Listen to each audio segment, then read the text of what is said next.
So I made it my mission to turn every room in this flat into my dream space until I realized how expensive furniture was. These gorgeous chunky round tables I've seen all over my Pinterest starts at 1,500. This super sleek custom width TV unit that would fit perfectly into that corner of our room, that'll set you back just £700.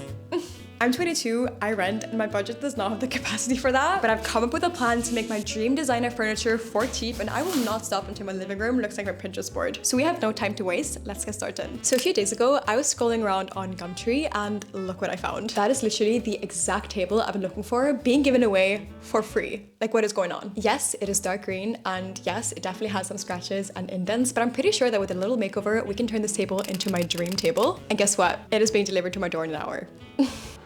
You guys, she's here! I honestly, for a minute, didn't think this table was real and that was a scam. But here she is. She's quite heavy. I think she's some sort of wood MDF mix. Because it looks like wood, especially the bottom part. A lot of the tables that I saw online, that was like similar vibes, were all made for MDF, pretend wood kind of like things, even though they were on the web for like £1,000, £2,000, £3,000. So I can't believe I got this for free, it's insane. Right now, let's put on some like under table things so it doesn't like ruin the floor.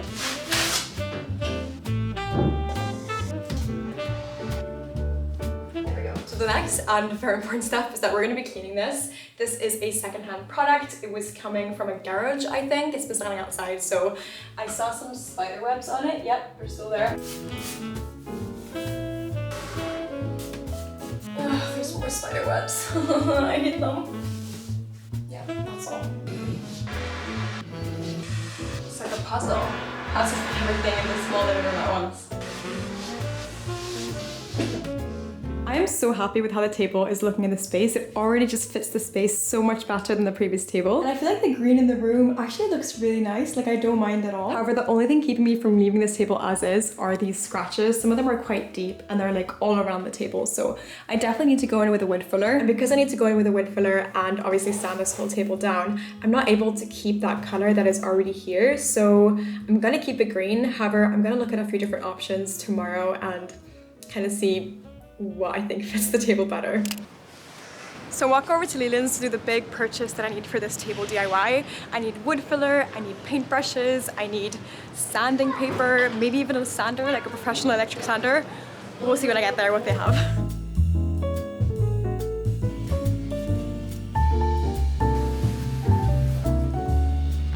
Now I'm walking over to Little Greenie, which is like a paint shop, to pick up the paint for the table.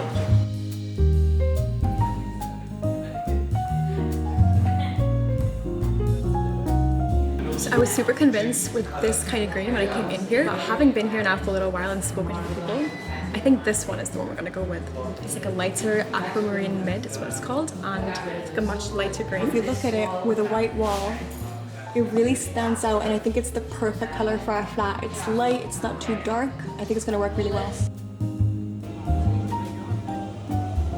Okay, so I just got back from the store, so I'm going to show you guys everything I got. Mini paint roller and tray set, and some extra ones. A plastic cover to cover the floors, light grit sandpaper, wood filler, and a putty knife to spread the wood filler, and then this tool to help me use the sandpaper. And then for the exciting part, we have the paint. I used this company's paint for the dresser, IKEA dresser that I painted a while ago, so I'm very confident this is going to be looking very nice. I got the undercoat in the light green color, and then I have the actual paint that's going on the table. This is the aquamarine mid in intelligent eggshell. I also got some extra tools, including these two things to stir the paint and also a little paintbrush. I'm gonna change into something new and then we can get started.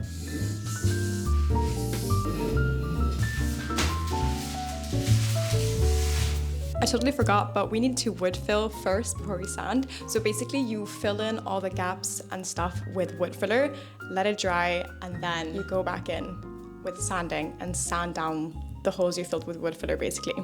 So let's do that.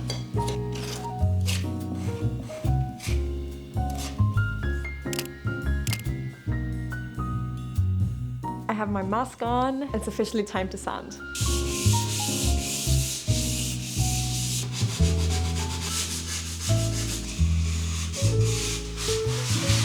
Okay, so I just finished sanding everything, and as you can tell, you still have that like wood texture, but we filled in the holes with the wood filler, and it already looks better, although Obviously it's not going to be staying like this, it looks a bit funny. But now it's time to paint. I'm so excited. So we have two paints that we're doing. The first one is the primer. That's essentially a lighter version of the actual paint. I think there's a 4-hour drying time, so I'm definitely not going to be able to finish today.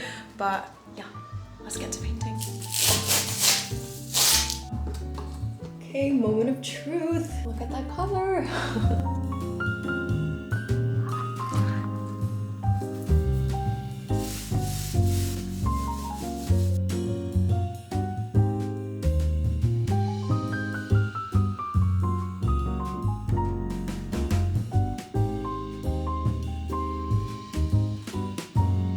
To be honest, if you ever need a day of like full relaxation, put on some music and paint a table. It's surprisingly relaxing. Hello, welcome back. It is day 2. The primer is all dry and we're ready to be painting with our final color. I'm so excited. It needs like 8 hours total of dry time, but I think we're gonna make it. I'm really excited to see how this looks when it's done. Here is the official color.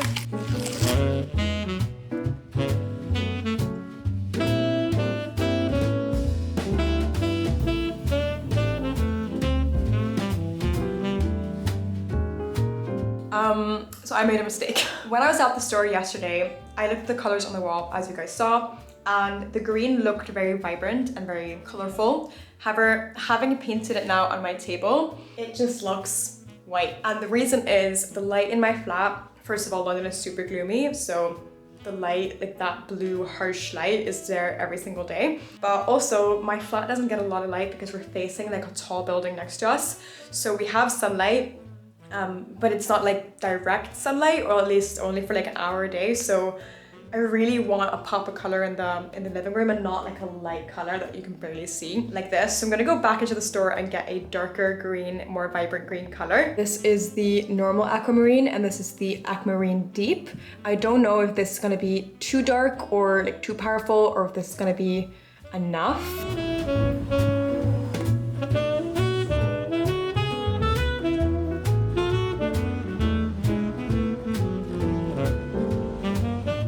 Second time's the charm. It's a lot better. It looks green.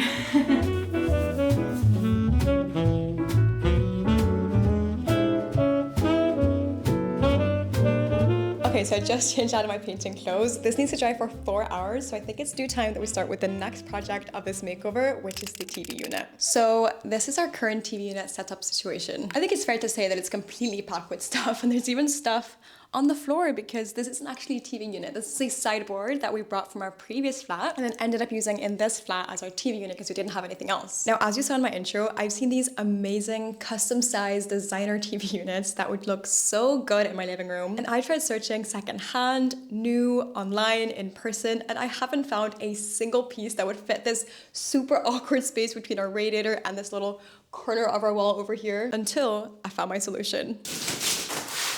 This is my solution. These boxes are actually matted IKEA kitchen cabinets. I did a lot of online digging on IKEA hacks and IKEA tricks, and I found out that you can actually use IKEA matted kitchen cabinets to create your dream cabinet. In my case, my dream TV unit. This is also not a simple one-day IKEA hack. We need to build, we need to prime, we need to paint, we need to coat. Yeah, there's a few steps, so let's get started.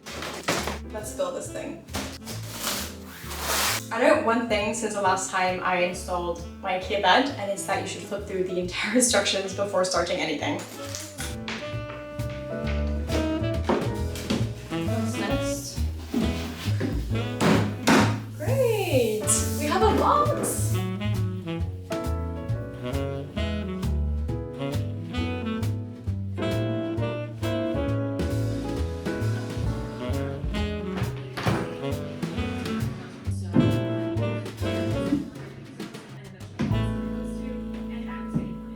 It is the next day and the table is all dry. So when I bought the paint that I painted the table in, they said that I don't really need a top coat because the paint is like water resistant and scratch proof.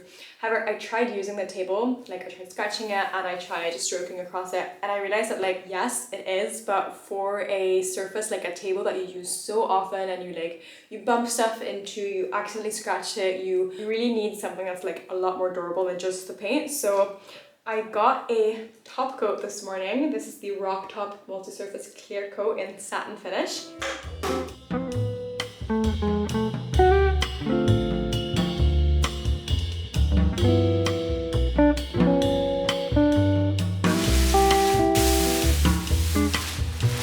It's so weird to see it like on the ground and not just on that white sheet.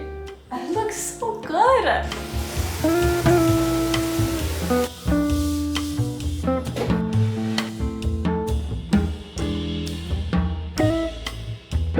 Next day, and I just got my bin primer delivered, which is the primer you need if you're painting IKEA furniture. It basically allows the paint to stick to the IKEA fake wood texture, something like that. And lucky me, because Theo's here to help.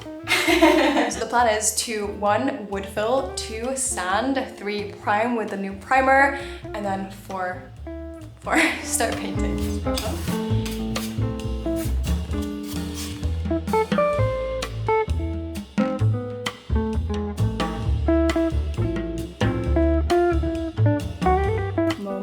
Truth. What color do we get?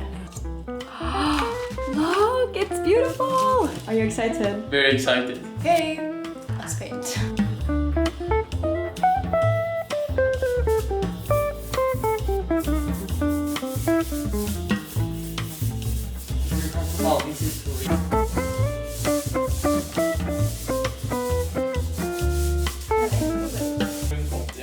We literally finished painting around 10 p.m. yesterday. It was quite late. We did 2 coats on the doors and the frames, and now I'm gonna do that top coat that I did on the table on the doors and the top of the cabinet as well, because it is one of those surfaces that will be touched a lot. I think I'll just do 1 layer on the doors and 2 layers on the top.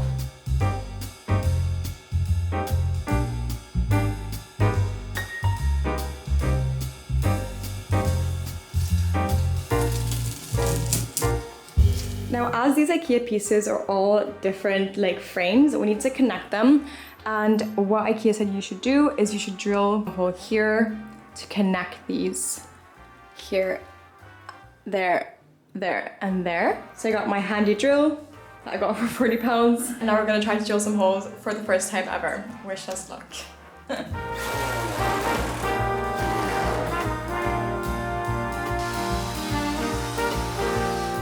Okay, we just took a little break because it's so warm today and it's exhausting drilling this and putting it together, but we are now done. It's secured in the corner of this area, and now the only thing we have left to do is bring the doors in. We already put on these hinges, and the way it will work is that that door is opening to there, that door is also opening to there, and this door is opening that way.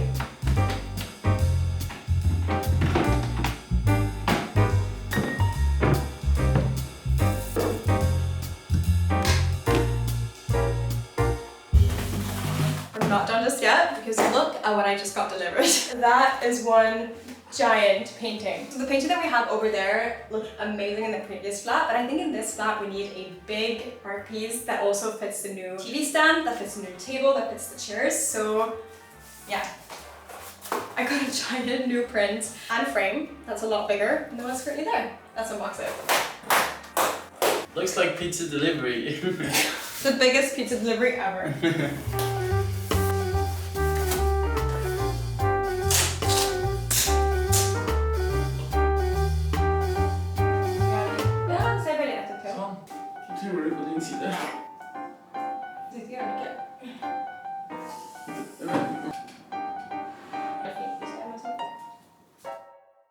So 7 days ago, I set out on a mission to turn my living room into my Pinterest board for cheap, and here's how it turned out.